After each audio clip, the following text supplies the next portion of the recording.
भविष्य के सभी अध्यापक साथियों का सरकारी अध्यापक चैनल पर हार्दिक स्वागत है। दोस्तों, सीटेट परीक्षा की हम यहाँ पर तैयारी कर रहे हैं। हमने इसमें बाल विकास का लगभग पूरा कोर्स आपको कंप्लीट करवा दिया है। इसकी प्लेलिस्ट का लिंक आपको वीडियो के डिस्क्रिप्शन में मिल जाएगा। अब यहाँ पर हम प्रैक्टिस कर रहे हैं, ठीक है। आपका एग्जाम कभी भी हो सकता है, अगस्त में भी हो सकता है, सितंबर में भी हो सकता है, ठीक है। कभी भी हो सकता है, कभी भी आपके एडमिट कार्ड आ सकते हैं। तो आज के इस वीडियो में ऐसे ही हम कुछ और इंपॉर्टेंट क्वेश्चंस को लेकर आए हैं जो कि अच्छे प्रश्न हैं और आपको बहुत कुछ सिखाकर जाएंगे, ठीक है। तो शुरुआत से लेकर सारे प्रश्न देखने हैं और जिस बच्चे के 10 में से 7 प्रश्न ठीक जाते हैं नीचे कमेंट्स करिएगा, हम उनको अपने प्रीमियम नोट्स देते हैं, ठीक है। हर एक बच्चे को जो हमारे साथ जुड़ा रहता है हम उसको अपने बाल विकास और अदर सब्जेक्ट के प्रीमियम जो नोट्स हैं वो देते हैं। अभी मैं आपको दिखा देता हूँ किस तरह के नोट्स हैं। और सरकारी अध्यापक चैनल को आपको सब्सक्राइब जरूर कर लेना है। इसके बराबर में जो बेल आइकॉन है उसको ऑल नोटिफिकेशन पर डाल दीजिएगा, ठीक है। और ये हमारे प्रीमियम नोट्स हैं, आप देख सकते हैं हैंड रिटन नोट्स हैं, ये बाल विकास के नोट्स हैं। इन सभी नोट्स को हम स्टूडेंट्स को व्हाट्सएप के माध्यम से, टेलीग्राम के माध्यम से भेजते हैं। तो चलिए शुरुआत करते हैं, यहाँ पर टाइम वेस्ट नहीं करेंगे। और पहला प्रश्न आपकी स्क्रीन पर ये है, ठीक है।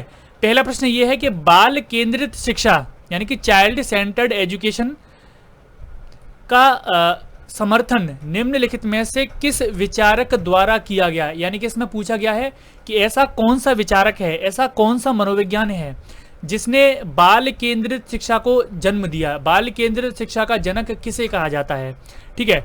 तो यहाँ पर ऑप्शंस को पढ़ते हैं। सबसे पहला ऑप्शन है B.F. स्किनर। तो बाल विकास में मैंने आपको क्या पढ़ाया था कि जो B.F. स्किनर है उन्होंने क्रिया प्रसूत का सिद्धांत दिया था। अधिगम के सिद्धांतों में मैंने सारे आपको अधिगम के सिद्धांत करवा रखे हैं, जिसमें क्रिया प्रसूत का सिद्धांत B.F. स्किनर ने दिया था। B.F. स्किनर ने इस सिद्धांत में बताया था। अच्छा, ये थॉर्नडाइक का जो प्रभाव का नियम था ना उसके ऊपर बेस्ड था ये, ठीक है। इसमें इन्होंने ये बताया था कि बालक अगर क्रिया करता रहे तो ऐसा नहीं है कि उसके सामने उद्दीपक ही रखा जाए, उसके सामने कोई स्टिमुलस रखा जाए। बिना उद्दीपक के भी बालक अगर क्रिया करता रहेगा तो काफी कुछ सीख जाएगा, ठीक है। अब हमारा जो दूसरा ऑप्शन है उसको देखिए, वो है जॉन डीवी। तो यहाँ पर हमारा जो आंसर है वो मैं आपको आंसर बता देता हूँ। इसका जो आंसर है वो ऑप्शन नंबर 2 है। बाल केंद्रित एवं प्रगतिशील शिक्षा के जो जनक हैं, जो विचारक हैं, वो जॉन डीवी कहे जाते हैं।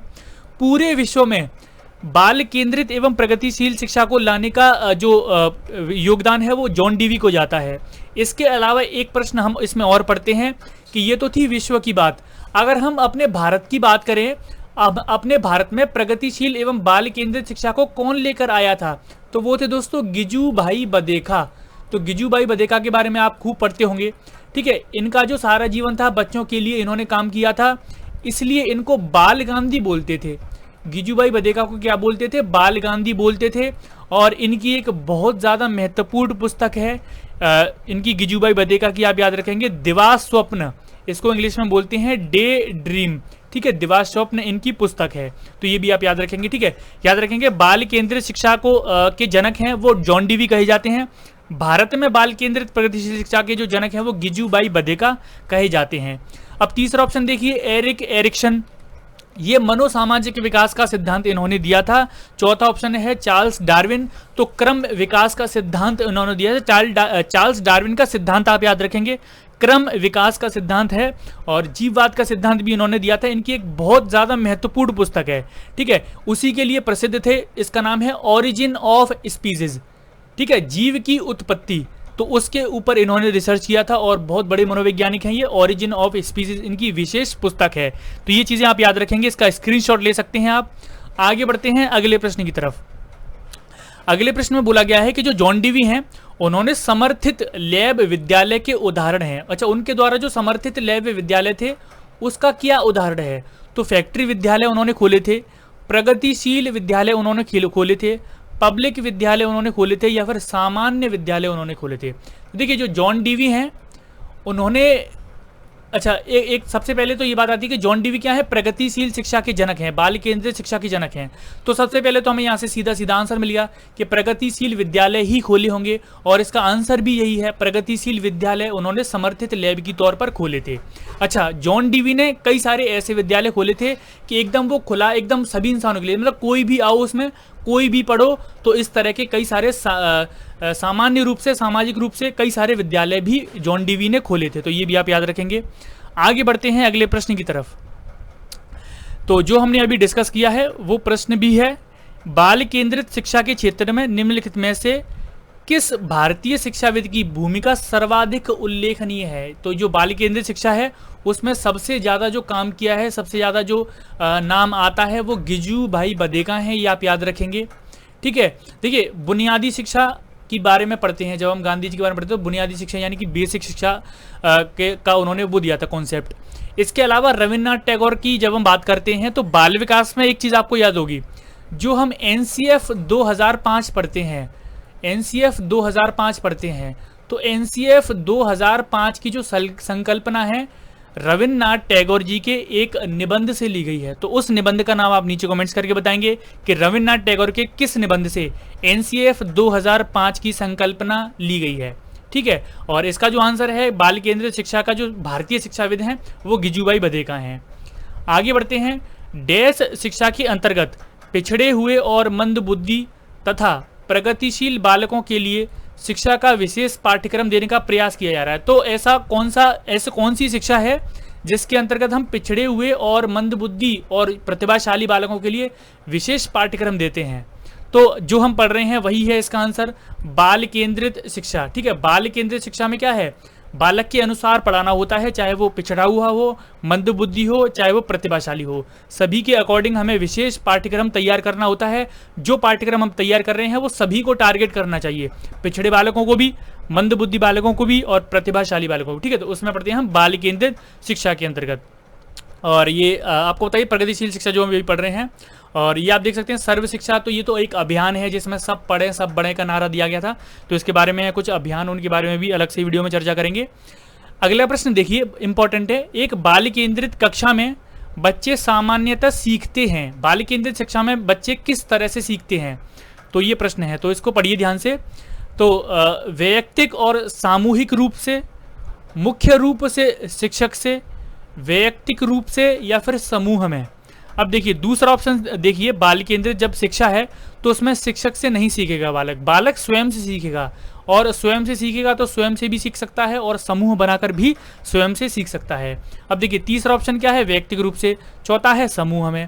लेकिन मैंने आपको एक चीज़ बताई थी कि जो ऑप्शन अपने अंदर बाकी अन्य ऑप्शंस को भी ले लेता है, अपने अंदर बाकी अन्य ऑप्शन को भी समाहित कर लेता है, 100% वही आंसर होता है। और इसका जो आंसर है वो ऑप्शन नंबर 1 है।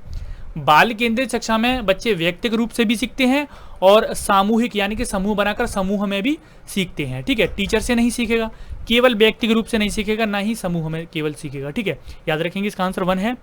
अगला प्रश्न पढ़िए, वर्तमान समय में बाल केंद्रित शिक्षा पर जोर दिया जाता है, ये आपको पता है, तो निम्न में से कौन सी बाल केंद्रित शिक्षा की विशेषता नहीं है? तो यहाँ पर सबसे पहले इस तरह का आंसर देखिए, तो सबसे पहले इसको अंडरलाइन किया करिए, नहीं, सत्य, असत्य। ठीक है, तो इन सभी चीज़ों को अंडरलाइन कर लिया करिए। तो बाल केंद्रित शिक्षा की विशेषता कौन सी नहीं है, जो चलिए पढ़ते हैं। बालक के सर्वांगीण विकास पर जोर देना, तो बाल केंद्रित शिक्षा में बालक के सर्वांगीण विकास पर हम जोर देंगे, ये सही है, मतलब बात सही है, इसका मतलब आंसर नहीं होगा। बालक के मनोविज्ञान को समझना, तो बालक के मनोविज्ञान को भी समझेंगे, तो ये भी बात सही है, तो ये भी आंसर नहीं होगा। बालक को केवल तथ्यात्मक ज्ञान से अवगत कराने पर जोर देना, तो सबसे पहले तो ये इसमें है कि एक नेगेटिव वर्ड हमें मिल ही चुका है, केवल। जहां पर आपको केवल या फिर भी दिख जाए, ये 2 वर्ड दिख जाए, तो समझ जाना वो जो ऑप्शन है वो नेगेटिव ऑप्शन है। और 100% अगर नहीं नेगेटिव पूछा है तो वही आंसर होगा, और पॉजिटिव पूछा है तो वो आंसर नहीं होगा। ठीक है, तो ये हमारा मतलब आंसर हो जाएगा। ठीक है, आंसर हो सकता है, लेकिन 4th वाला पढ़ते हैं। बालक के मनोविज्ञान को समझते हुए उसकी समस्याओं को दूर करना, तो ये भी अपने आप एक बड़ा पॉजिटिव पॉइंट है। बालक के मनोविज्ञान को भी समझते हैं हम, एक टीचर जो होता है वो बालक के मनोविज्ञान को भी समझता है। बालक के बारे में जानना उसकी विशेष जरूरत होती है। ठीक है, जितना बालक के बारे में जानेगा उतना ज़्यादा उसकी समस्याओं को वो हल कर पाएगा। तो केवल यहाँ पर आपको दिख गया, और केवल तथ्यात्मक ज्ञान से अवगत कराने पर हमें जोर नहीं देना चाहिए। ठीक है, हमें फैक्ट, ऐसा नहीं है कि केवल फैक्ट पढ़ाते जा रहे हैं, कई सारी चीज़ें हैं, प्रैक्टिकल करके भी कई सारी चीज़ों को हमें पढ़ाना है। इसका जो आंसर है 6 वाले का वो ऑप्शन नंबर 3 है। अगला प्रश्न देखिए, आधुनिक शिक्षा प्रणाली के एक समर्थक के रूप में आपके अनुसार बालक की शिक्षा निम्नलिखित में से किस पर आधारित होनी चाहिए? यानी कि आपसे पूछा गया है, इसका जवाब भी आपको ही देना है कि बालक की वो शिक्षा है वो किस चीज पर आधारित होनी चाहिए, ये पूछा है कुल मिलाकर। तो बालक की आर्थिक स्थिति पर आधारित होनी चाहिए उसकी शिक्षा, उसकी एजुकेशन उसकी सामाजिक स्थिति पर आधारित होनी चाहिए, उसकी इच्छा एवं रुचि पर आधारित, ये तो ऑप्शन कट गए।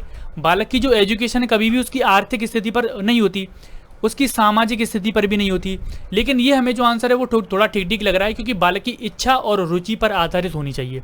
लेकिन हम देख लेते हैं कि कोई और ऑप्शन है जो इससे ज़्यादा बेहतर हो। तो बालक की मूल प्रवृत्तियों, उसकी प्रेरणाओं और उसके संवेगों पर आधारित होनी चाहिए। तो ये जो ऑप्शन है इसमें कई सारी चीज़ें शामिल हैं। उसके संवेग में, उसकी मूल प्रवृत्तियों में, उसकी प्रेरणाओं में इच्छा भी आ जाएगी, रुचि भी आ जाएगी और ये सारी चीज़ें आ जाएंगी। तो बालक की जो शिक्षा है उसकी मूल प्रवृत्तियों पर आधारित होनी चाहिए, उसकी प्रेरणाओं पर आधारित होनी चाहिए, उसके संवेग यानी कि जो इमोशंस होते हैं उन पर भी आधारित होनी चाहिए। तो इसका जो आंसर ऑप्शन नंबर 4 है। ठीक है, 7th का जो आंसर है वो ऑप्शन नंबर 4 है। अगला प्रश्न है अच्छा ये भी प्रश्न आपके लिए है। बाल केंद्रित शिक्षा के समर्थक के तौर पर आपके अनुसार निम्न में से किसका महत्व ज्यादा है? तो बाल केंद्रित शिक्षा का आप समर्थन करते हैं, ऐसा प्रश्न में बोला गया है। तो सबसे ज्यादा आपके लिए फिर महत्वपूर्ण क्या होगा? शिक्षक बालक के व्यक्तित्व का कहाँ तक विकास कर पाता है, आपके लिए ये महत्वपूर्ण है। या फिर आपके लिए ये महत्वपूर्ण है कि शिक्षक कितना ज्ञानी है, कितना आकर्षण है और कितना गुणयुक्त है।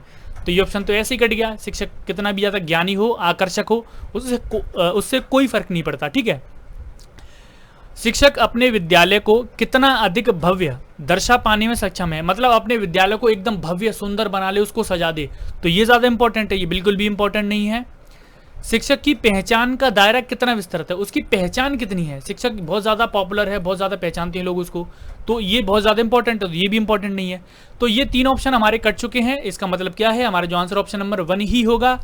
शिक्षक बालक के व्यक्तित्व का विकास कहाँ तक कर पाता है, ये ज़्यादा इंपॉर्टेंट है इन 3 ऑप्शन में से। ठीक है, तो 8 वाले का जो आंसर है वो ऑप्शन नंबर 1 है। अब चलते हैं 9वें प्रश्न की तरफ। बाल केंद्रित शिक्षा द्वारा निम्न में से क्या संभव नहीं हो सकता? जब हम बाल केंद्रित यानी कि चाइल्ड सेंटर्ड एजुकेशन पढ़ते हैं तो ऐसी कौन सी चीज़ है कि बाल केंद्रित शिक्षा भी उसको नहीं कर पाती, उसके द्वारा संभव नहीं है? तो ऑप्शन पढ़ते हैं। बाल मनोविज्ञान की सहायता से बच्चों को पाठ्यक्रम में सुधार, प्रत्येक बालक पर शिक्षक द्वारा विशेष ध्यान दिया जाना, तो ये तो संभव है। और जो पहला है मनोविज्ञान की सहायता से बच्चों के पाठ्यक्रम में सुधार करना, सुधार करना तो संभव है, सुधार तो किया जा सकता है। एक शिक्षक किसी भी विशेष छात्र पर ध्यान दे सकता है, तो ये भी संभव है। हमें वो चीज़ ढूंढनी है जो संभव नहीं है, क्योंकि मैंने आपको क्या बताया है, इस पर अंडरलाइन कर लेना है। सम नहीं, सत्य असत्य, हाँ, इन सब चीज़ों पर। ठीक है, प्रत्येक बालक पर पृथक रूप से ध्यान नहीं दिया जाना, तो ये संभव नहीं है। ठीक है, ऐसा मतलब संभव है, लेकिन हमें क्या बताना है, संभव नहीं है। तो ये जो संभव है, जो पहले ऑप्शन में हमने पढ़ा कि विशेष ध्यान दिया जा सकता है किसी भी बालक पर, लेकिन ये ऑप्शन क्या बोल रहा है, किसी भी बालक पर पृथक रूप से यानी कि एक अलग अलग करके किसी बालक पर ध्यान नहीं दिया जाना, तो ये ऑप्शन हमें मिल चुका है। लेकिन एक और पढ़ लेते हैं, प्रत्येक बालक की विशेष आवश्यकताओं को समझना, तो ये भी संभव है, समझ सकता है टीचर। तो इसका जो आंसर ऑप्शन नंबर 3 होगा। ठीक है, 9वें प्रश्न का जो आंसर है वो ऑप्शन नंबर 3 होगा। आगे बढ़ते हैं। प्रोजेक्ट प्रणाली का प्रयोग निम्न में से किस शिक्षा पद्धति के अंतर्गत किया जाता है? तो प्रोजेक्ट जो विधि है, इसमें पूछा गया है कि कौन सी शिक्षा के अंतर्गत उसका यूज होता है। तो पारंपरिक शिक्षा के अंतर्गत, तो देखिए सबसे पहले ये देखिए कि जो प्रोजेक्ट विधि है, प्रोजेक्ट प्रणाली है, उसका प्रयोग हम अभी करते हैं। ठीक है, प्रोजेक्ट प्रणाली का हम प्रयोग करते हैं, बालक उनका प्रयोग करते हैं।